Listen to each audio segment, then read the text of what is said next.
In this video we're taking a look at how to construct, play and use the natural minor scale. Hello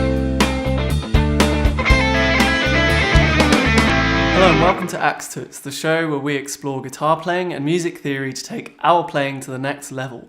I'm your host, Ray George. So this video is in response to a request from Blanch on Google Plus asking if I could do a lesson on minor scales and how they're constructed. This is going to be split up into at least 3 lessons since there are actually 3 traditional minor scales within the minor system. The natural minor, which we'll be covering here, the harmonic minor, which I've talked about before in season 1, episode 20, and the melodic minor, which I will be uploading something on a bit later. So, like any other scale, the natural minor is of course built on its own unique set of intervals called its intervallic definition. For the natural minor, that's tone, semitone, tone, tone, semitone, tone, tone. If we apply that to the guitar or a musical stave, starting on an A to construct the A natural minor scale, we would get a tone up to B, a semitone up to C, a tone up to D, another tone up to E, a semitone up to F, a tone up to G, and a final tone bringing us back to A.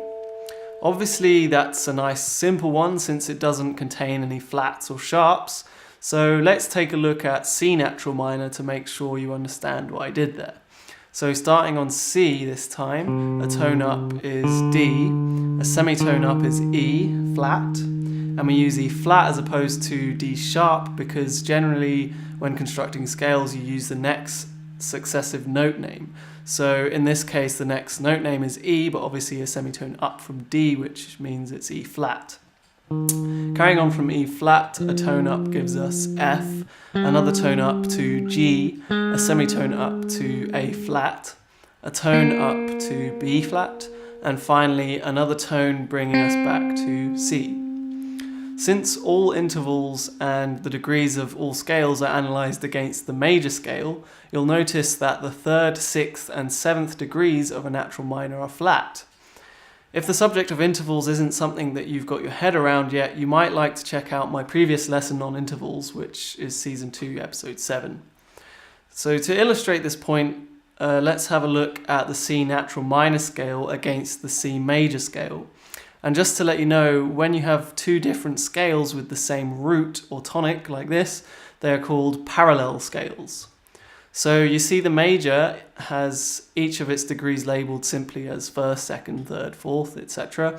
While if you compare the notes of the major to that of the natural minor, you can see that the 3rd, 6th and 7th degrees are a semitone lower than they are in the major scale. Therefore, they're labelled as such. Another way in which we can analyse the natural minor scale against the major scale is looking at relative relationships. All major keys, scales and chords have a relative minor key, scale or chord. So if again we take the C major scale, you might have already realised that the A natural minor scale has exactly the same notes, just starting from A instead of C. The trick with finding the relative natural minor scale to any major scale is to count up a major 6th or down a minor 3rd from the major tonic, and that will give you the tonic or root of its relative natural minor.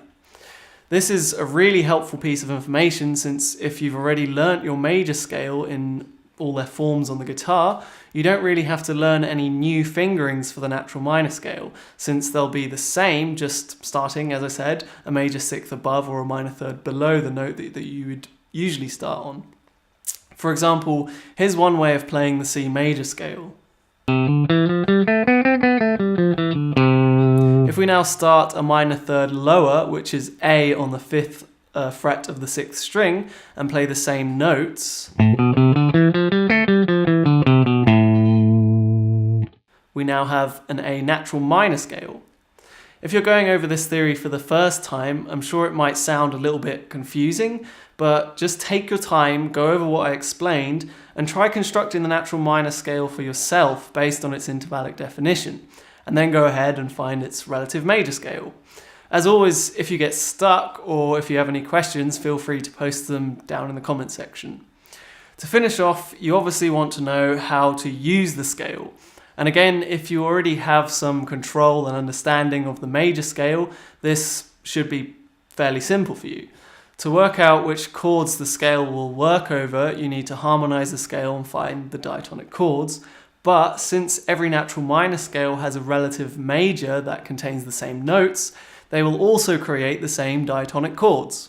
To demonstrate this, a simple example could be to take the chords from a classic 4-chord song played in C major using the 1, 5, 6 and 4 chords, which are C major, G7, A minor and F major respectively, and we can change it into a minor progression simply by starting on the A minor chord instead of the C major, and then we can use the A natural minor scale to play over it. So let's check that out on the guitar.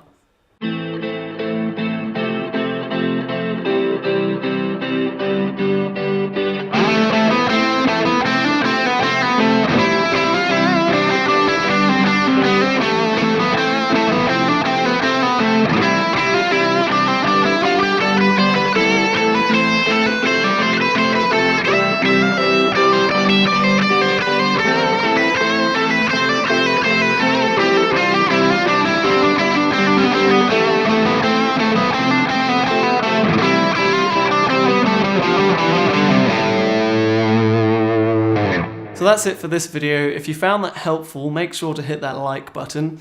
As I said, feel free to ask any questions, make any suggestions, comments or requests that you might have down in the comment section.